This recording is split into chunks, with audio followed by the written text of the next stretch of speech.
It was supposed to be the most glamorous night of the year. A billionaire's final birthday, a mansion pulsing with wealth and whispers, and a legacy meant to be inherited by blood. But when the lights went out and the music stopped, something ancient stirred behind the steel walls. No one, not the tech geniuses, not even his children, could open the vault. Then, the maid hummed a lullaby she barely remembered from childhood, and the mansion listened. What if the true heir to a billionaire's fortune wasn't born of blood, but of music, memory, and love lost in silence? Stay with us, because what you're about to witness is more than a drama. It's a secret buried in sound, a betrayal wrapped in melody, and a legacy that sings louder than DNA. The thunder came uninvited. Above Banana Island, clouds gathered like witnesses to a secret too heavy for daylight. The rain began soft, then fast, whispering against the mansion's glass walls like a distant warning. Inside, beneath the golden chandeliers of the Charleston estate, laughter and jazz flooded every inch of the ultra-modern palace. It was Leonard Charleston's 68th birthday, and as always, the world bowed. In the great room, guests dressed in the finest Ankara-infused couture and imported velvet tuxedos moved like royalty through an atmosphere of wealth and worship. A live orchestra blended Afrobeat with classical strings as digital fireworks shimmered through holographic skylights. Billionaire, visionary, kingmaker, that was Leonard. And tonight, he was every inch the legend. In one corner of the glass-encased dining hall, Leonard raised a toast. His tall frame, slightly bent now with age, still exuded power. His silver beard glowed under the amber lights, and his eyes scanned the room not with joy, but distance, almost as if he were already watching it from the other side.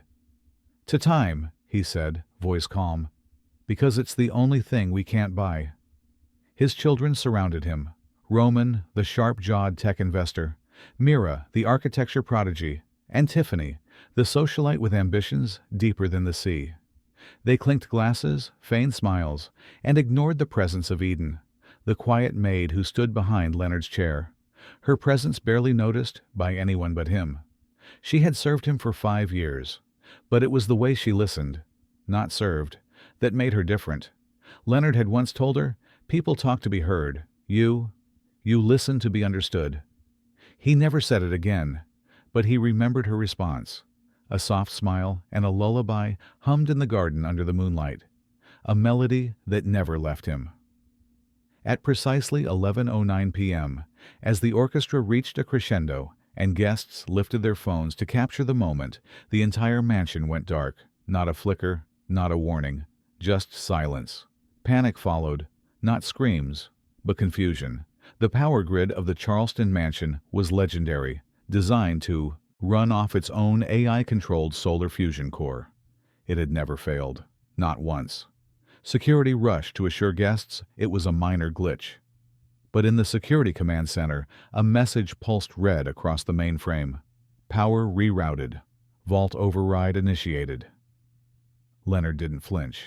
He simply turned to Eden and said, under his breath, "If they want what I built, let them listen." Then he stood, waved goodbye to the guests, and walked into the west wing of the house. By 2 a.m., the party was over. The guests had been escorted out. Only family remained, along with select staff. And silence. Leonard went to bed early, alone. His final request to Eden, herbal tea with raw honey. No sugar, no lemon. She brought it in silence. He sipped it, nodded once, and whispered something soft. Something Eden didn't quite catch. It sounded like, "Let peace find me before they find war." By morning, Leonard Charleston was gone. No struggle, no chaos, just stillness, the kind only death understands. He had passed in his sleep, eyes closed, body warm, lips curved faintly upwards. The mansion froze. His children were informed. The family gathered in the glass-walled private lounge, as rain still tapped gently at the windows. And yet, no one wept. Instead, they moved, fast, toward the sealed studio door. Behind that door sat the vault, rumored among the family to hold his deepest secrets. Titles, control of offshore assets, digital safes, and a rumored invention only Eden had heard mentioned, the Dream Book. It was Leonard's obsession in his final year. No one knew what it was, only that he'd said, "Whoever understands the Dream Book deserves everything." Now they stood before it, a smooth, silver structure embedded behind the back wall of the studio, beneath a minimalist painting. The biometric scanner awaited. Roman went first. Retinal scan, voice verification, nothing. Tiffany tried. Mira tried. Even the AI access key refused them. "Try altogether," Mira said. They did. Still, nothing. Then came the flicker. A new line of text glitched across the screen. "Only the sound of truth will open me." Confused, they debated what it meant. Was it a password? A code? Some sort of musical note? Roman began to call their tech team. Tiffany argued they should break it down. Hire foreign engineers. Mira insisted they wait. And in the hallway, Eden stood quietly, arms folded, eyes low. She was tired. Tired of the wealth, the whispering, the unspoken things she had witnessed. So she did the only thing she knew how to do when she was unsure. She hummed, softly, just one note, then two, then the full lullaby, her lullaby, the same one her grandmother used to sing under the mango tree back in Abakaliki, the same one she sang to herself when she was alone, when she missed her mother, when she dreamed of a name she never knew. And suddenly, the vault beeped. A green light flashed. The entire family turned, and Eden, still, humming, stared at the vault in horror. The sound hung in the room like sacred smoke, a soft beep, a pulse of green on the vault's titanium panel.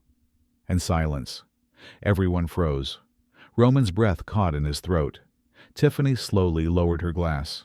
Mira stepped back, instinctively placing herself between Eden and the vault, like she had just witnessed an ancient spell being cast.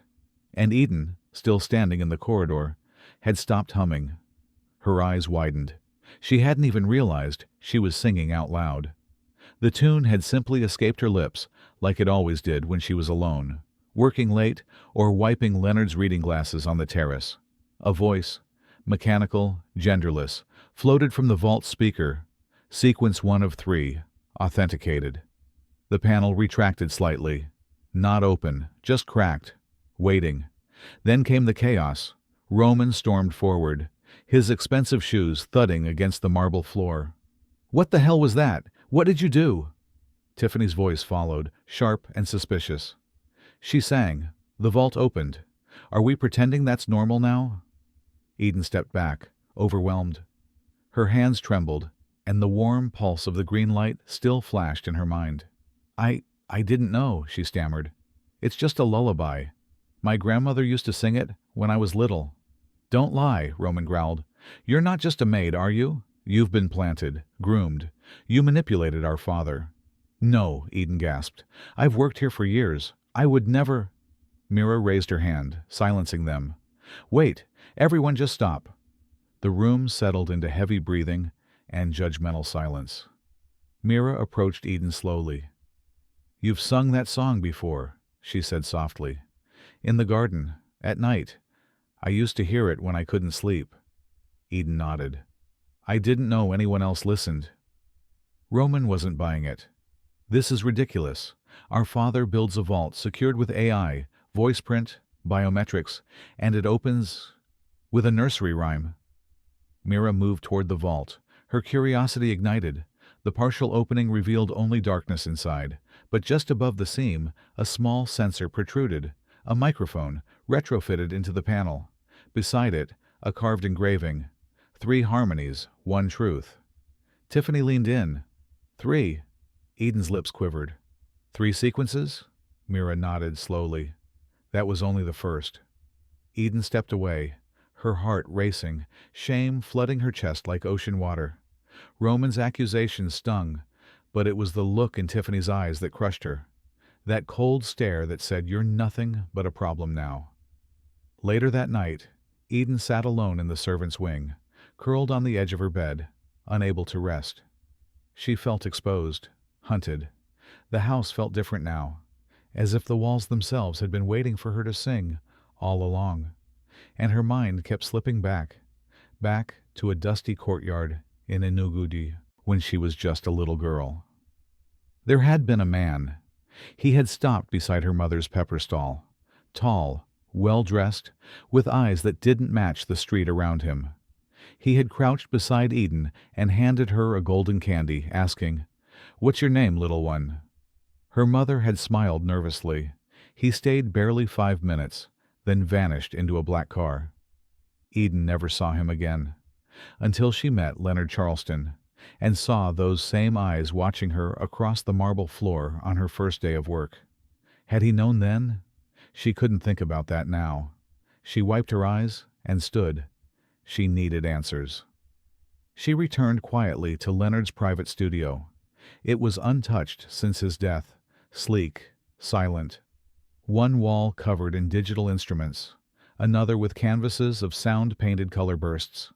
On his desk sat a tablet with voice controls. "Leonard," she whispered. The screen glowed. His voice, recorded, responded. "Welcome. Ready to continue your training?" She almost collapsed.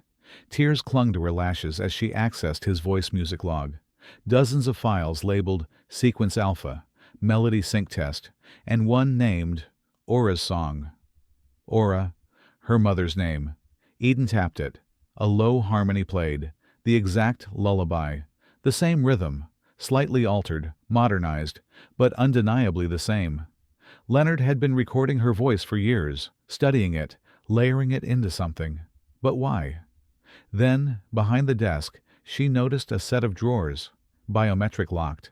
She placed her hand against the panel. Nothing. But when she whispered the lullaby again, a soft click echoed. The drawer slid open to reveal a stack of encrypted documents and blueprints titled Dreambook: The Legacy That Listens. She barely had time to process the title before something else caught her eye. A steel object hidden beneath the folder. A music box, old, faded with time, handmade, the kind you don't find in stores. The kind that's passed down, not purchased. It hadn't been there yesterday. She picked it up, heart thudding. The weight felt too familiar. On the back, etched in small letters, "To the one who remembers the song." She cradled it in her palms, her breath shallow, 1,000 questions rising like shadows. Who put it there? Why now? And most terrifying of all, what would happen when she opened it? The music box was small, but it held an entire lifetime within it. Eden sat cross-legged on her bed, the room dimly lit by the soft orange glow of a rechargeable lantern. The mansion's backup power hadn't fully stabilized since the night before, and the silence that filled the space felt heavier than any blackout. She turned the rusted key on the side of the box. The gears inside stirred, releasing a delicate sound, familiar, aching, intimate. The same lullaby, the one she had sung so often it became part of her breath. But now, as the melody poured gently into the room, something strange happened. A tiny click. The base of the box shifted, a false bottom. Eden stared, frozen. With trembling fingers, she lifted the thin panel. Inside was a photograph, aged, creased, yet still radiant. A woman sat on a wooden bench under a jacaranda tree, cradling a baby wrapped in deep indigo ankara. Beside her, smiling with unguarded joy, sat a younger Leonard Charleston, his face unpolished and pure. His hand rested gently over the woman's, as though even the camera had caught them in a moment of truth. Eden's breath hitched. She knew the woman, not just from memory, but from the mirror. Aura, her mother. The name came like thunder in her chest. Her aunt had whispered it once, during a fever dream in their childhood home. Your mother was beautiful, wild like wind. Her name was Aura. But Eden had grown up believing Aura had vanished after birth, that she was left behind, that no one searched for her. The truth now glared back at her from a faded photograph. Eden stared at Leonard's face, younger, fuller, with eyes that didn't yet carry the weight of legacy. And suddenly, the walls of her reality, who she thought she was, how she thought she came to this mansion, began to crumble. The flashbacks came like waves. Enugu, 1991. Leonard, then just 33, had traveled to the southeast under a cultural outreach project backed by his father's political allies. A showcase for photo ops, press, image washing. But Leonard had always hated pretending.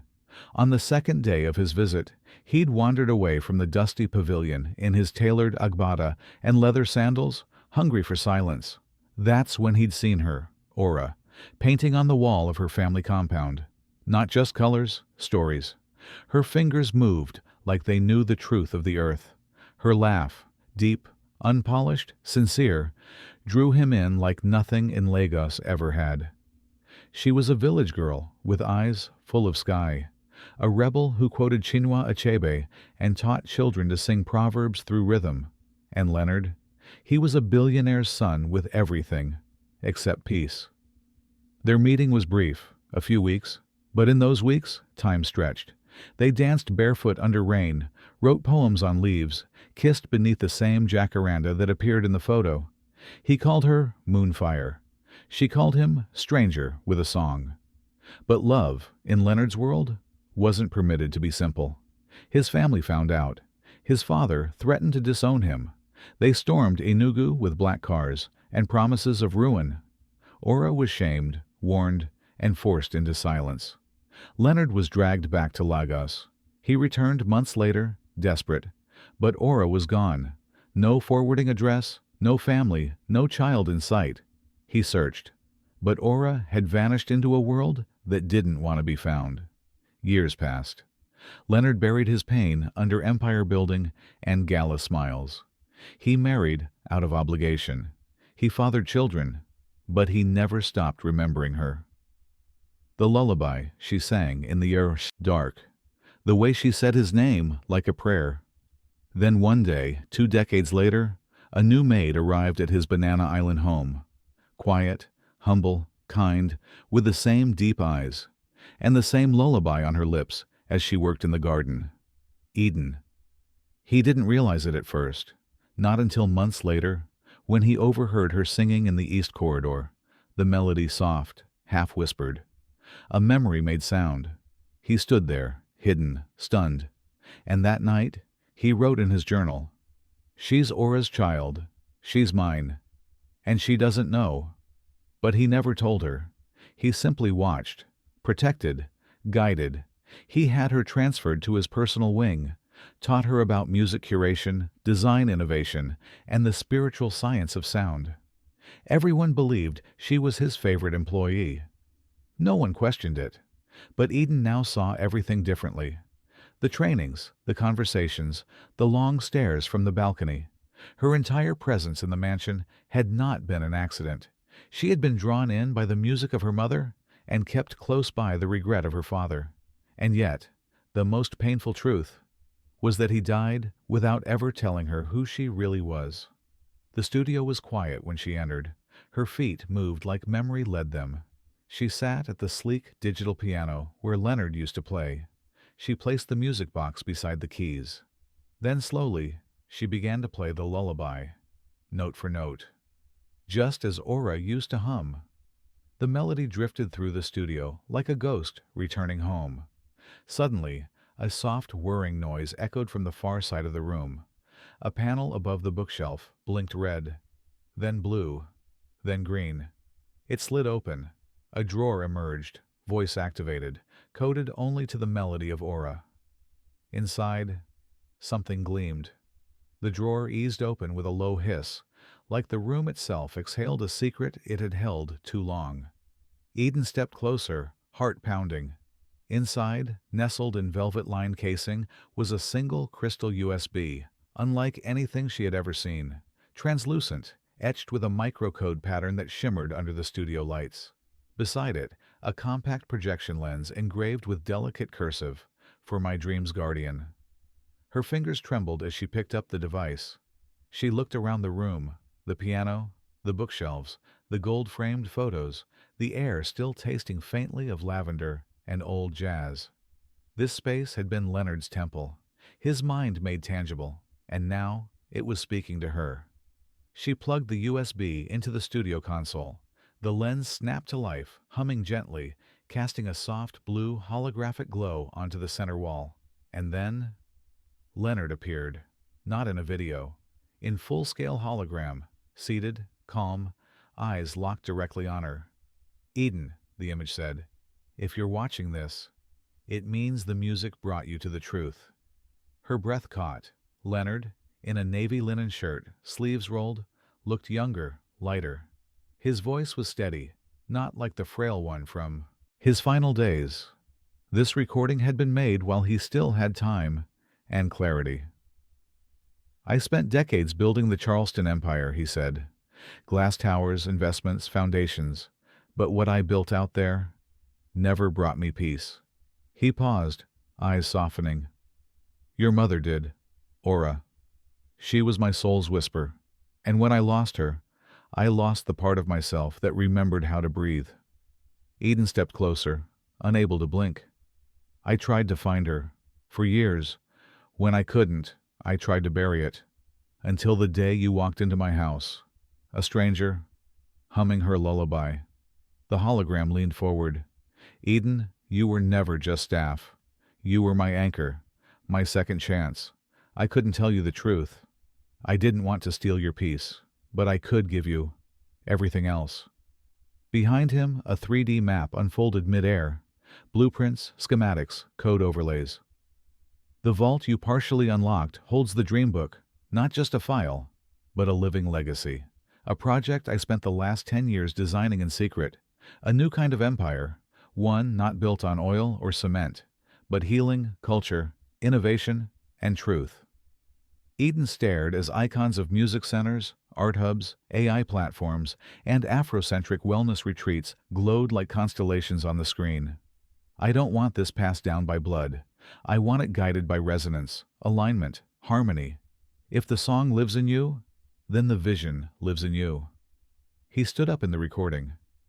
There are 2 more musical sequences, each encoded emotionally, not mechanically. They must be played with intention, with memory, with truth. He stepped back into the projection's light. "If you can find the next 2 melodies and play them not just right, but real, the dream book is yours to shape." The projection flickered. "But be careful. Not everyone will understand.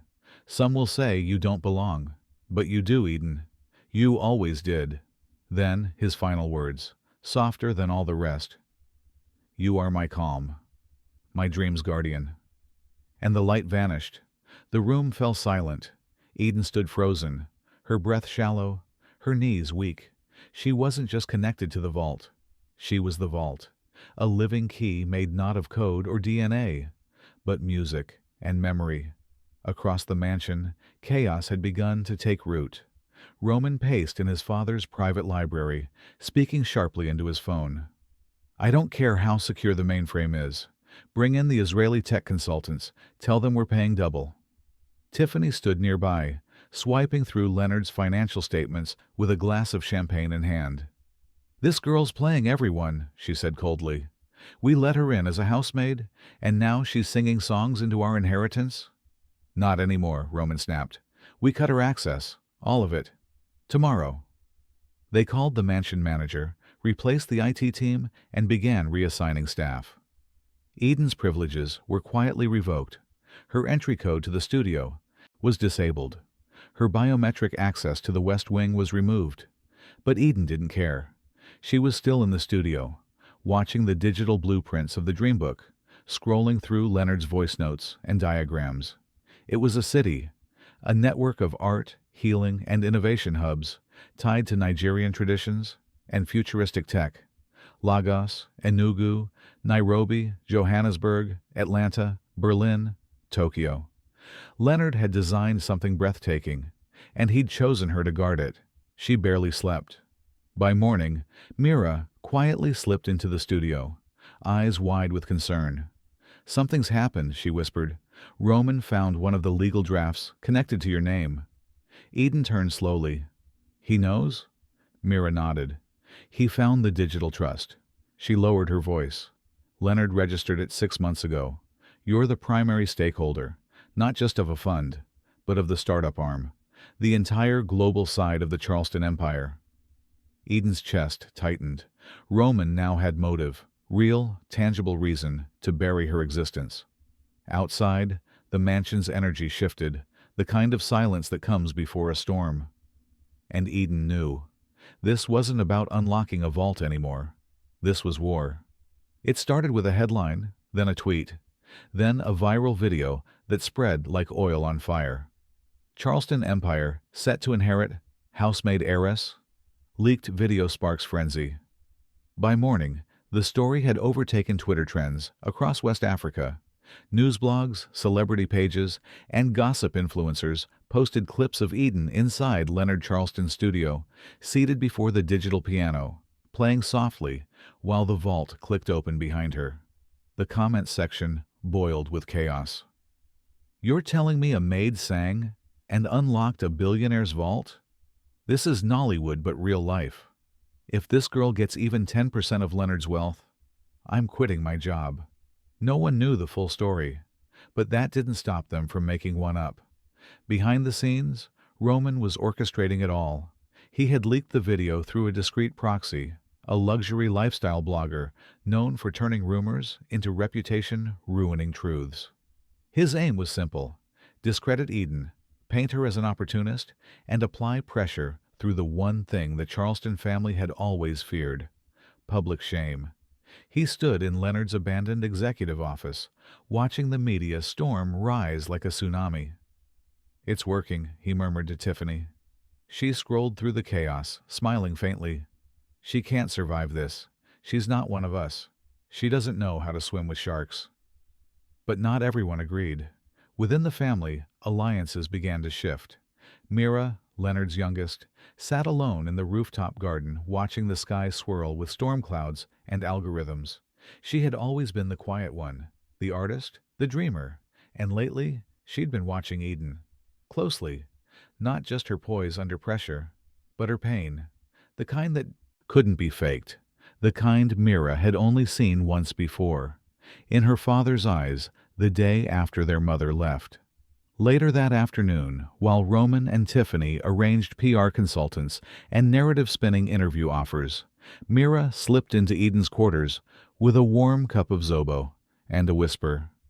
"I believe you," she said. Eden looked up, eyes rimmed red from a sleepless night. "Why?" Mira sat beside her, placing the drink down gently. "Because anyone who can carry a melody like that is carrying more than truth. They're carrying memory. And memory never lies." Eden didn't speak, but for the first time in days, she allowed herself to breathe. That night, while the rest of the family debated legalities and optics, Eden returned to the studio. She disabled the biometric logs, her access now completely restricted. But she still had the crystal USB. The files inside the dream book expanded like an endless tapestry. Leonard hadn't been building a typical empire. He had been designing the Center for Cultural Therapy, a global network of sanctuaries blending traditional Nigerian folk healing, sound therapy, and modern wellness techniques. Studios, gardens, tech labs, places where grief could become rhythm and pain could be rewritten as melody. It wasn't about power. It was about healing. She clicked open a subfolder titled Soul Mapping Interface. It revealed the truth about the vault. It didn't just respond to notes. It responded to the emotional resonance of the person playing them. The vault could feel. It was wired with a biometric AI that read heart rhythm, vocal pitch, and microtremors in muscle movement. In other words, only someone playing from genuine memory, pain, or longing could unlock its secrets. That's why Eden's Lullaby had worked. She hadn't played it to impress. She had played it to remember. Meanwhile, in the grand hall, tension mounted. The family sat in silence as Roman addressed the room like a CEO handling a scandal. "She's poisoned the media. She's compromised the mansion systems. We need to act now or lose everything." "What if she's telling the truth?" someone asked. Roman turned, eyes cold. "Truth isn't what matters. Control is." In the hallway, Mira stood quietly by the stairwell, listening. Later, she texted Eden, "They're trying to shut you down. Be careful, but I'll help however I can." Eden replied with one word, grateful. But just as she was about to shut down the system for the night, her tablet lit up with a notification. Anonymous message received. No subject, no sender. Just one line. You're not the only one who knows the lullaby. Her hand froze above the screen. Another? She replayed the words in her mind. Was it a threat, a warning, or something more dangerous? She stared at the screen, pulse pounding in her ears. Because if someone else knew the song, then maybe the vault wasn't hers to open alone. The rain had stopped, but the clouds hadn't cleared. They just hung there, heavy, brooding, like the secrets still hiding inside the Charleston mansion. Eden sat curled in Leonard's studio, the glow of the dream book files reflecting in her eyes. Mira sat beside her, legs crossed, fingers flying across the touchscreen keyboard. The message Eden had received, "You're not the only one who knows the lullaby," haunted them both. They had searched every folder, every encrypted partition in the Dreambook's memory core, until they found it. File 47, or alive, unreleased recording. Eden clicked play. It began as static, then a faint hum, raw and trembling. A woman's voice, untouched, unfiltered, floating over distant drums. Aura. Her voice cracked once, then steadied, then soared. The melody was different from Eden's lullaby, deeper, slower, more rooted. But it shared the same soul, a rhythm born of longing, yet layered with strength. "This has to be the second sequence," Mira said, breathless. "Your mother didn't just sing these, she encoded them." Eden nodded. "They're memory songs, stories set to frequency. That's why the vault responds emotionally." They cleaned up the track, amplified the missing notes, and worked for hours rebuilding the full structure. Mira played chords. Eden sang. They tested pitches, matched vibrations, and finally, they were ready. At sunrise, they climbed to the rooftop garden, a lush, hidden terrace floating above Banana Island. Vines wrapped the walls, and solar glass tiles glimmered beneath their feet. The morning air was thick with dew and electricity. Eden stood before the old upright piano Leonard had placed there years ago, unused, untouched, now waiting. She closed her eyes and began.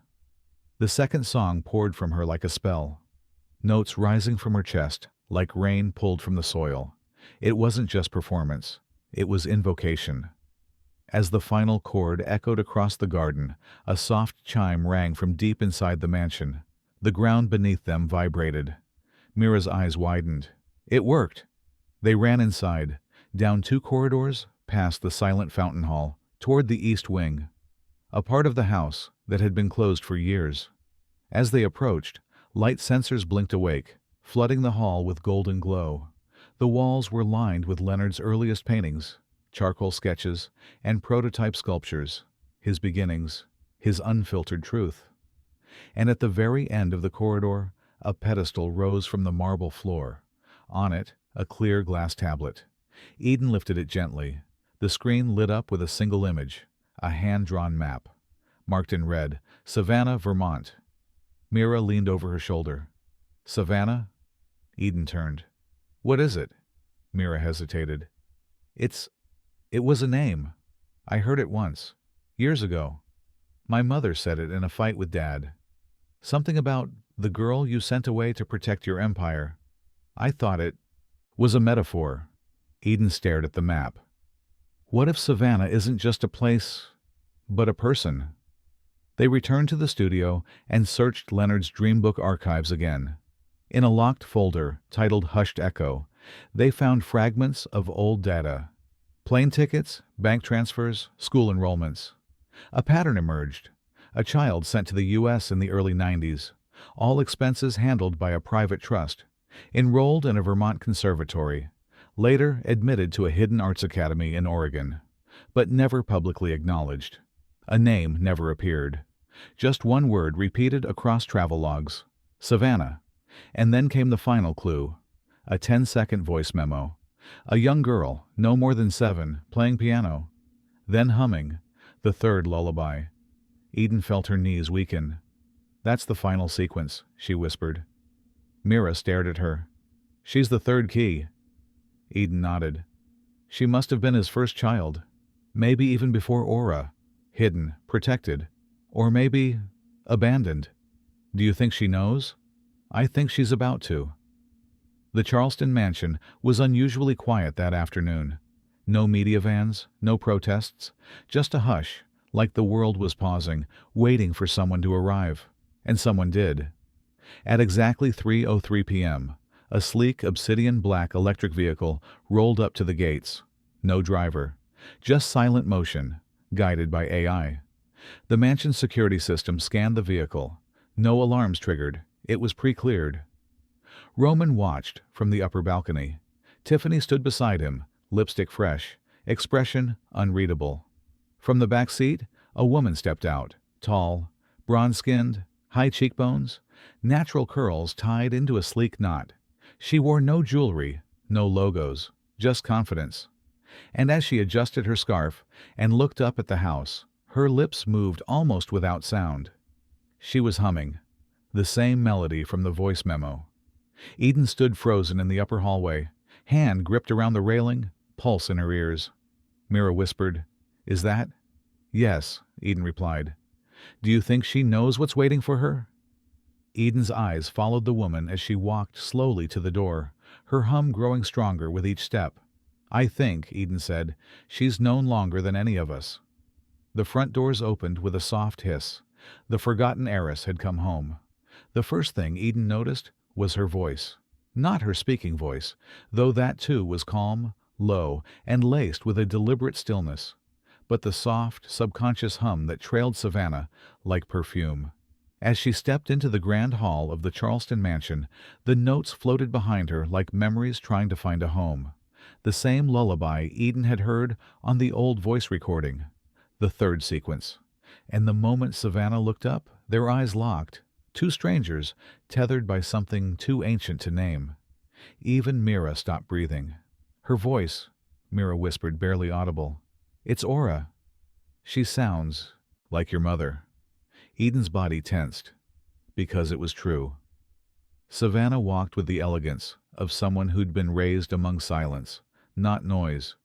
Her steps were measured, her chin lifted slightly, like someone who had been taught to observe before speaking. Her eyes, the color of dusk, scanned the mansion with no awe, only recognition. She had been here before, and she belonged. Roman was the first to break the quiet. He descended the marble stairs with the flair of a host greeting an old ally. "Savannah, isn't it?" he said, stretching out his hand. "I'm Roman Charleston. We've been expecting you." Savannah glanced at his hand, then back at his face. "No, you haven't." Roman chuckled awkwardly. "Right, of course. It's just Dad mentioned someone might—" "He sent me a message," she cut in. "Months ago. An audio clip with just 7 words. Come home when you hear silence." Mira gasped softly. That was the day the studio's music system glitched, the first silence alert. Roman pivoted. "Well, we're glad you're here. In fact, we were hoping you might help us clarify a few things. You see, there's a girl here claiming to have a connection to our father. She's been playing lullabies into our security vault, if you can believe it." He smiled. "Honestly, it's embarrassing. Maybe if you told the truth about—" "No," Savannah said. Roman blinked. "No?" "I didn't come to pick sides," Savannah said, turning toward Eden. "And I didn't come to lie." Then she faced Eden fully. Their silence stretched across the marble like an invisible bridge, trembling, suspended, unsure if it could carry the weight of their questions. "I know who you are," Savannah said softly. "I've seen pictures of you, heard recordings. I've followed you from afar, even before I knew why." Eden swallowed. "And I heard your song before I knew your name." The air between them tightened, not with hostility, but with unspoken wounds. "You're his daughter too," Eden said. "And so are you," Savannah replied. It wasn't a handshake, it wasn't a hug, but it was enough. Later that evening, the sisters stood in the studio with Mira, who held a notebook filled with codes, annotations, and music theory. "The third sequence is a harmony," she said. "It was never meant for one voice. It's two parts, two histories, intertwined. Savannah nodded, like a duet. Eden sat at the piano bench. Savannah stood beside her. Mira tapped the sequence 3 indicator on the Dreambook interface. The lights dimmed. A soft hum began, the bass layer of the third lullaby. Eden began, her voice rich and steady. Savannah followed, sliding in above her, her tone a mirrored echo of Aura's warmth. The studio vibrated, the floor beneath them pulsed, the walls seemed to inhale. Lights flickered. They reached the final note together, voices interlaced. Then silence. The vault shuddered. A high-pitched ring filled the room, and then it stopped. Sequence 3. Incomplete. The vault lights returned to red. Savannah stepped back, frustrated. "We sang it right," Eden shook her head. "We sang it well. But maybe that's not the same thing." Mira looked at the screen. A new prompt appeared, not in data, but in handwriting. Leonard's. "Truth and harmony, not perfection, unlocks me." Savannah read it aloud. "What does it mean?" Eden stood, her voice barely a whisper. "I think the vault isn't looking for musical precision. It's looking for truth." Mira stepped forward. "Maybe it wants more than a song. Maybe it wants your story, together." Savannah turned to Eden, something shifting in her eyes. "Then we're not just singing." "No," Eden said. "We're revealing." They stared at the vault. And now it stared back. The inner garden of the Charleston mansion wasn't listed on any blueprint. It was Leonard's secret space, hidden behind a sliding glass wall veiled by ivy. A courtyard of sculpted silence where stone met soul. Dozens of sculptures filled the garden, abstract forms of grief, joy, and stillness, each shaped by Leonard's hands, not his wealth. Eden and Savannah sat across from each other at the reflecting pool, the sound of rustling leaves breaking the silence. Between them lay pages of blank sheet music, a portable MIDI keyboard, and Leonard's old jazz trumpet cradled like an ancestor's voice, waiting to be heard. Mira stood nearby, scribbling notes. "The vault isn't just a lock," she said. "It's a mirror. It's waiting for both of you to stop performing and start feeling." Savannah nodded slowly. "Then we write what's never been sung." They spent 3 days in that garden. They barely spoke outside the music, but through every note their truths emerged. Savannah brought rhythm, bold, syncopated R&B beats, pulled from her years as a studio ghostwriter in Atlanta. Her chords carried power and loneliness, shaped by being sent away before she understood what it meant to be someone's daughter. Eden brought soul, haunting folk melodies passed down from Aura, laced with longing and soft edges. Her voice carried tenderness, wrapped in abandonment, shaped by a lifetime of silent questions and unspoken heritage. Together, they added Leonard's influence, a jazz motif, subtle but steady, like a heartbeat threading through the composition. They called it Home Without Walls. Each lyric revealed a piece of their journey. I was the silence left in a cradle of wealth. You were the echo sent to find the rest of me. Now we rise, two truths in one sound, not perfect, but whole. By the fourth morning, the garden had become a sanctuary of healing. Even Mira wept when they played the chorus, her sketchbook now filled with phrases like melody as inheritance and rhythm as bloodline. The boss. Sunrise was soft the next day, a watercolor sky unfolding over Banana Island. The glass atrium had been cleared, converted into a stage. No press, no guests, just the family, Roman, Tiffany, Mira, and the house staff, seated in stillness as Eden and Savannah took their place before the central grand piano. They didn't introduce the song. They just played. It started with Eden's fingers, light, deliberate, striking keys like memories. Savannah followed, her voice a slow rise of morning light. They met in the middle, harmonizing, not to impress, but to speak. Their duet became more than music. It became confession. Savannah's voice cracked as she sang about being sent away, trained like a weapon, and never told why. Eden's breath wavered as she sang about washing her father's wineglass while never knowing he once loved her mother. The room changed. Even Roman couldn't look away. The final note hung in the air like prayer. A single chime echoed from behind the wall. The vault began to glow. Blue, then gold, then a deep, pulsing white. The steel doors slid open, not with force, but reverence. Inside lay a sleek digital core, the Dream Book, a transparent cube-like device glowing from within, its interface already awake. Holograms spiraled out from its surface. Maps of continents, streaming code, project blueprints, emotional resonance data, and asset networks. Leonard's full portfolio, every offshore account, every intellectual patent, every investment, every equity share. But it wasn't just wealth. It was vision. Charleston Harmony, a hybrid cultural tech empire, blending emotional therapy, African musicology, AI, and architecture. Hubs planned for Abuja, Nairobi, Cape Town, Accra, and Lagos. Programs for orphaned musicians. Therapeutic sound clinics for trauma victims. Mobile studios, healing podcasts. Virtual lullaby generators for refugee children. Savannah gasped. He was building a new kind of future. Eden whispered, and we're its voice. They stood there, shoulder to shoulder, no longer rivals, just sisters, custodians of an inheritance not measured in money, but in memory. Mira stepped forward, tears streaming down her cheeks. He built it for both of you, she said. He always wanted to heal what he broke. Savannah reached out and touched the Dreambook's interface. It pulsed beneath her fingers. A soft chime echoed again. Suddenly, Mira's tablet buzzed in her hand.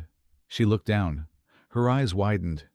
You need to see what's trending right now, she said, voice shaking. Eden blinked. What do you mean? Mira turned the screen toward them. The homepage of the most prominent global media app glowed bright with breaking news. The song that opened the vault. 2.3 million shares in 12 hours. Eden stared at the screen in disbelief. A short clip, filmed secretly from the upper balcony, of their sunrise performance was already viral. Commentators around the world were calling it the most emotional business legacy reveal in history. Savannah's voice cracked. We didn't even release it, Mira whispered. The world was listening anyway. And far beyond the glass walls of the mansion, from Dakar to Dubai, from Berlin to Benin, the lullaby was already echoing. It began as a ripple, a soft, unexpected wave in the digital ocean, a few retweets, a curious blog post, a short-form clip uploaded anonymously with the caption, "The song that opened a billionaire's vault." But within hours, it became something else entirely. Across Africa, news outlets rushed to cover the story. Lagos stations led with headlines like From Maid to Air, The Eden Charleston Story, and Legacy by Lullaby, Sisters Reclaim, Empire Through Song. In Nairobi, university students staged flash choirs in honor of the melody. In Accra, talk show hosts debated whether emotional inheritance was more powerful than wealth. And in Berlin, Tokyo, and Dubai, cultural think tanks requested interviews.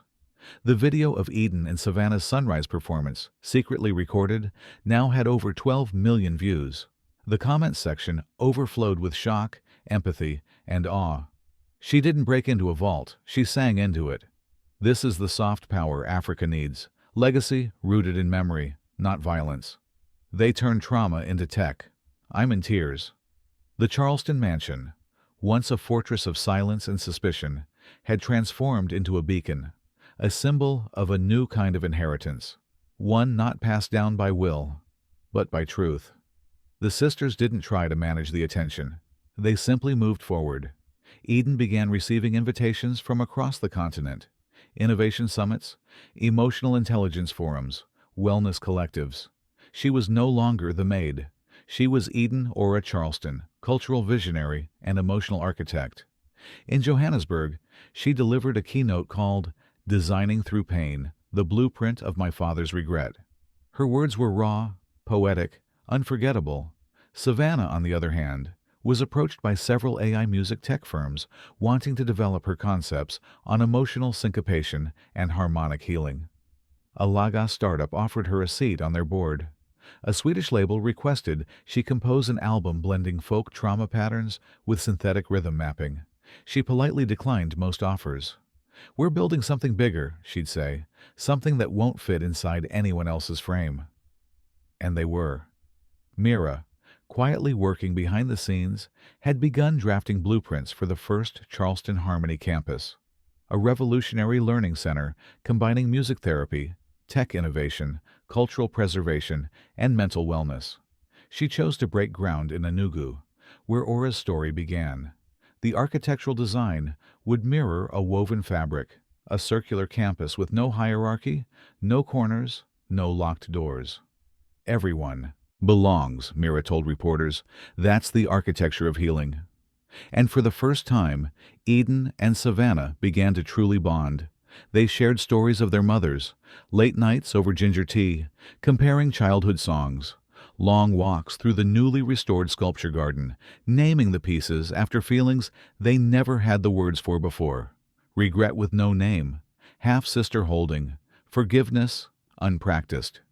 There was no race to power, no titles to compete for. They simply belonged to each other, to the dream book, to the legacy they were now redefining. One afternoon, under the new banner of Charleston Harmony, Eden stood before a live camera crew and spoke her name aloud. "I am Eden Aura Charleston, the daughter of a love that never got to be loud, and the voice of a legacy that chose music over money." The world listened. Roman, however, could not. Publicly shamed, exposed, and stripped of power, he retreated to the outer wing of the mansion. Alone. His attempts to sway the Charleston board fell flat. The majority of shareholders, inspired by the global response and Leonard's final design, backed the sisters. Tiffany ghosted him completely, flying to Morocco to rebrand herself as a minimalist influencer. Roman sent one final email to Eden: "You win, but one day you'll realize what it cost you." She never replied, because by now Eden understood something Roman never would. Winning wasn't about control. It was about continuance, of memory, of healing, of love. Then came the call. Late one evening, as Eden walked barefoot through the atrium, Mira burst in with a glowing tablet in hand. "Call from Dubai," she said, breathless. "High-priority encryption, a private investor. He's been watching the story unfold." Eden took the tablet. The call connected. A man's voice, velvet and precise, echoed through the speaker. "Miss Charleston," he said, "I represent the Alfala Global Innovation Trust. We'd like to acquire your Dreambook prototype, exclusive rights, full integration into our AI wellness vertical." Eden blinked. "How much are you offering?" $80 million, USD, direct transfer, no conditions. The world is watching, and we want to own the song of the future." Eden said nothing. Mira's eyes widened. The man continued, "What do you say?" Savannah stepped quietly into the room. Having heard the offer, she locked eyes with Eden. No words needed. This wasn't just business. This was a choice. Eden exhaled, slowly, then looked at the screen. The air in the atrium was still, but Eden felt a storm inside her. The Dubai offer sat on the tablet screen like a glowing temptation. $80 million, a lifetime of comfort, influence, and capital. In exchange for one thing: control of the dream book. Savannah stood quietly by her side, arms folded, waiting. Not for the money, but for the choice. Eden looked at the screen, then at Mira, then back again. Then she tapped decline. "I'm sorry," she said into the microphone. "My father didn't build this to sell. He built it to heal." The voice on the other end paused. "That would have made you one of the richest women in Africa, Miss Charleston." Eden smiled softly. "I already am. I have a name now." The call disconnected. Silence returned. But this time, it felt like victory. 2 days later, Savannah unveiled her counter-proposal. "We make it open source," she announced at a small press briefing held in the mansion's eastern garden. "We protect the core ethics of the Dreambook, but allow innovators from across the world to adapt the model locally, as long as it stays rooted in emotional equity and cultural healing." It was bold, unprecedented, risky, and brilliant. Within 24 hours, they were flooded with support from Kenyan tech hubs, Ugandan youth groups, and South African music engineers. Emails poured in from refugee educators in Sudan, dance therapy advocates in Brazil, and indigenous artists from Canada. It was no longer just about inheritance, it was a movement. They named the initiative Charleston Harmony Studios, a hybrid space for music innovation, emotional therapy, and cultural restoration. The flagship campus would be based inside the Charleston mansion, repurposing every luxury room into a sanctuary for expression. The wine cellar became a sound bath chamber. The guest suites turned into songwriting pods. The swimming pool was drained and transformed into a sunken amphitheater. Eden led operations, overseeing programs, partnerships, and daily structure. Savannah curated growth, selecting artists and residents, commissioning collaborations, and preserving Aura's folk songs through futuristic remixes. And Mira, true to her architect's soul, reimagined the mansion's layout to match their mission. Open pathways, circular corridors, hidden nooks for solitude and reflection. They kept the vault, but it was no longer a secret chamber. Now, it was a recording room, where songs born from silence could be captured in their purest form. It didn't take long for the transformation to make headlines again. Charleston Sisters turn billionaire mansion into innovation sanctuary. Legacy without profit.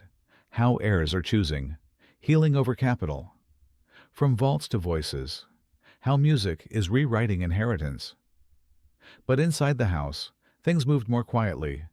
Children arrived, orphans, refugees, young artists displaced by crisis, by war, by poverty. They came with no resumes, just rhythm. They entered Eden's office with trembling hands and left it with purpose. One girl, barely 12, composed a melody based on the sound of her mother crying at night. A boy with a stutter built his own sound interface to speak through rhythm. A group of blind twins choreographed a ballet titled, "We Never Saw Our Father, But We Heard Our Dreams." The house was alive, and for the first time, so was Eden. Roman returned unannounced. He stood at the gates, gaunt, humbled. No entourage, no sunglasses, just a satchel and tired eyes. "I was wrong," he said to Eden at the door. "I want to help now, not because I deserve it, but because maybe I can still do one thing right." She didn't answer at first. Then she led him through the halls, past the children's studio, past the open vault, past the walls lined with Savannah's archived compositions. Finally, she brought him to Mira. "You'll intern under her," Eden said. "She'll decide if you stay." Roman blinked. "You want me to?" "Yes," she replied. "We build from the floor, not from the top." Mira gave him a pencil and a notepad. First lesson: humility is not passive. It's creative. He nodded and stayed. One quiet evening, the sisters gathered in the central hall. Once a ballroom, now a sanctuary. No press, no cameras, just their voices and a small audience of dreamers, students, and neighbors. Eden played first, a reinterpretation of her mother's lullaby. Savannah followed with a spoken word piece called "Echoes Aren't Mistakes."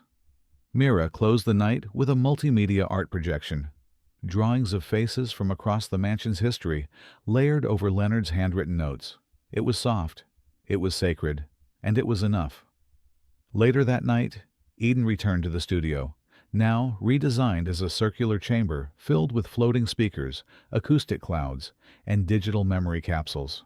She walked up to the vault wall, still marked by the soft, glowing words, "Truth in harmony, not perfection, unlocks me." Then something flickered, a gentle hum. The wall's center panel lit up, and Leonard's digital portrait appeared. He wasn't speaking, he wasn't moving, just smiling. Not like a billionaire, not like a ghost, but like a father. Finally at peace. They renamed it quietly. No press release, no ribbon-cutting ceremony, just a wooden plaque, carved by a young boy from Port Harcourt, nailed to the front gates in gentle cursive. The Lullaby House. The name spread faster than any announcement ever could. Tourists began to whisper it, like folklore. "Have you heard about the Lullaby House?" they'd say, in Lagos coffee shops and Cape Town co-working spaces. It used to be a billionaire's mansion. Now it's a sanctuary where music makes you whole again. And inside its sunlit halls, something rare bloomed: belonging. Eden had insisted on it. She wrote letters, dozens, to the cooks, gardeners, drivers, and cleaners who had once labored in the mansion's shadow, unacknowledged, unseen. She invited them all back, but not to work, to contribute, to teach, to lead. Former staff became program mentors. The cook who once made Leonard's yam porridge now hosted weekly culinary therapy sessions. The gardener launched a Botany to Beat program, teaching how plant vibrations could be converted into ambient music. And the head cleaner, Auntie Ruki, who had watched Eden grow up, curated the mansion's memory gallery, filled with artifacts of staff culture, jokes, tears, and hidden songs from the days before the music was welcome. The mansion no longer served power. It served people. Beyond its walls, the ripple continued. The first alumni of Charleston Harmony Studios began launching startups, not VC-chasing tech bros, but soulful innovators. A pair of twins from Kano developed an AI keyboard that adjusts its pitch based on the user's stress levels. A girl from a B estate created a sound wave therapy device that helps autistic children communicate through tones. A former homeless boy, who had never spoken above a whisper, began composing lullabies that eased PTSD in trauma patients. They called their innovations folk tech, a fusion of indigenous knowledge and futuristic tools. The world had never seen anything like it. Eden and Savannah co-authored a book together, The Harmony Method, a luminous lyrical guide blending music, emotional resilience, ancestral memory, and everyday healing. Schools across Nigeria requested copies. Clinics translated it into Hausa, Igbo, Yoruba, and Swahili. Soon, public and private schools across the country installed lullaby rooms, quiet spaces with soft lighting, instruments, and emotion processing journals. Children no longer went to detention. They went to restore. It became a national movement, and Eden, always reluctant to call herself a leader, became the heartbeat of it all. Leonard's name was never erased, but it evolved. Where once he had been remembered as a titan of industry, he was now honored as a man who repented in melody, a patriarch who gave his daughters the power to correct his silence. Savannah said it best during an interview in Nairobi. He didn't leave us money, he left us memory, and that was always the more dangerous thing. Mira, forever the observer, created a gift for the world, a documentary. The House That Sang. Shot over 12 months, it chronicled the transformation of the Charleston mansion into a global hub of cultural healing. The film didn't focus on Eden or Savannah's rise, but on the children, the staff, the forgotten rhythms resurrected through design, empathy, and sonic forgiveness. She premiered it in the same atrium where Eden once sang to open the vault. People came from 5 continents, and in the front row sat Eden, Savannah, and Mira, shoulder to shoulder, hands clasped. They didn't cry until the final scene. The screen showed a time-lapse of the sun rising over the lullaby house, day after day, each morning a little brighter than the one before. As the credits rolled, applause filled the room. But Eden didn't hear it, because just then a soft voice spoke behind her. "Eden?" She turned. A girl stood there, maybe 19. Slim, brown-skinned, eyes wide with something between recognition and wonder. She wore a simple green dress, her shoes dusty, her palms fidgeting at her sides. "I'm sorry," the girl said. "I didn't mean to interrupt. I needed to tell you something." Eden rose slowly. The girl took a shaky breath. "I grew up at St. Agnes Orphanage in Enugu. When I was little, you used to hum to yourself at night, a tune no one else knew. I never forgot it. And now, I heard it again, on stage, in the film. I know that lullaby too." Eden froze. The room dimmed. The crowd noise faded. The lullaby, or a song, had been passed to another child, another echo, another key. Savannah stepped beside her, eyes wide. Mira whispered, "You don't think—" But Eden already knew. The story wasn't over. It was only deepening. The girl's name was Liana. She came from nothing, yet carried everything. When Eden invited her to sit in the garden behind the Lullaby house, she didn't speak much. She just sat there barefoot, toes pressed into the earth, eyes scanning the wind like it was a familiar face. Then she hummed. It wasn't Eden's lullaby. Not quite. It wasn't Aura's, either. And yet, it echoed them both. It was older, like it had been sleeping in the soil, waiting. The notes were fragile, but undeniable. A fourth melody, a fourth key. Eden and Savannah listened without interrupting, their hearts pounding. Something within the dream book core, silent since the vault opened, pulsed alive on its own. A soft glow, a recognition. The sisters knew. The inheritance had multiplied. This was no longer a story about unlocking a vault. It was about unlocking a continent. Within weeks, they called an emergency gathering of their advisory circle. "What if the dream book is still incomplete?" Mira asked, turning pages in her sketchpad. Savannah nodded. "What if every child carrying a forgotten song is part of it?" Eden stood at the head of the table. "Then we find them. All of them."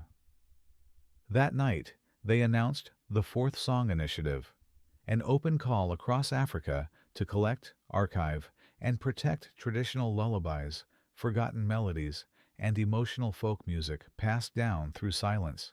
It caught fire. From Lagos to Dakar, Nairobi to Cairo, children recorded their grandmothers singing into phones. Choirs met under baobab trees. Orphanages sent in voice notes with trembling hymns, sung in dialects nearly lost to time. Every submission triggered new patterns in the dream book's AI, unlocking not wealth, but memory, generational healing, emotional intelligence at scale. The continent wasn't watching, it was singing back. They opened new branches of the Lullaby House, not copies, but reflections. In Kigali, a version made entirely from recycled materials. In Maputo, a floating sound garden powered by tidal rhythms. In Bamako, a circular school where no student ever sat at the back, because there were no corners. Each space blended ancient wisdom with future. Tech. Children created art, not just for beauty, but to process emotion. Teens built rhythm apps to help their parents express grief. Elders became instructors. Musicians became midwives of transformation. The music healed, but the community restored. Months later, Eden stood before the UN's Emotional Innovation Summit in Geneva. Wearing a handcrafted ASO-OK gown, dyed in deep indigo, she stepped onto the circular stage, no teleprompter in sight. She looked across a sea of global delegates and whispered, "Legacy is not what you build. It's what you teach the broken sound to rebuild." They gave her a standing ovation, but she didn't smile. She just bowed her head and hummed. Savannah's wedding took place on the sands of Cape Coast, Ghana, a soft breeze pulling at silks and ocean scents. Her partner, a Ghanaian neuroscientist and rhythm researcher, stood barefoot in white linen, smiling like he had waited lifetimes for her. Eden sang the first lullaby again, Aura's melody, this time with no sadness, only sunlight. The guests wept, not because it was tragic, but because it wasn't anymore. Mira, ever the wanderer, chose to disappear for a while. She accepted a quiet residency in Malawi, a hut in the hills where folk musicians came to document their vanishing traditions. She slept with a drum beside her pillow and drew architectural poems in the dirt. When people asked why she left Lagos, she said, "Because I wanted to hear what silence sounded like before it disappears forever." The Lullaby House in Lagos became more than a place. It became a pilgrimage. People came not just for answers, but to remember what they had forgotten. Songs their mothers sang once, words never written down, sobs they were told to silence. Each room had a different frequency, some for mourning, some for joy. One simply called the Reconciliation Room, where estranged family members were guided to speak through music. People left transformed, some left healed, but all left heard. One evening, long after the last student had gone to bed, Eden walked the garden alone. The air smelled of wet earth and marula flowers. Crickets played background percussion. She paused at the edge of the old vault, now transformed into the studio of origins. Inside were walls of sound logs, preserved lullabies, AI generative harmonies. A boy was sleeping on a beanbag beside a harp. A girl had left her headphones wrapped around the piano. Eden stepped into the center of the room, closed her eyes, and whispered into the air, "Thank you." Then she turned to leave. As she stepped back into the moonlight, she looked over her shoulder. The vault lights blinked softly, as if acknowledging her one last time. And for a fleeting moment, like wind through silk, she heard Leonard's voice. "You kept it open, my daughter." She smiled, faced the sky, and whispered, "And the vault never closed again." If this story moved you, don't forget to like and share it with someone who still believes in the power of legacy and love. Subscribe now for more powerful African billionaire dramas that go beyond wealth into the soul. Drop a comment below. What part of this story touched your heart the most? And remember, sometimes the keys to the future are hidden in the songs of our past.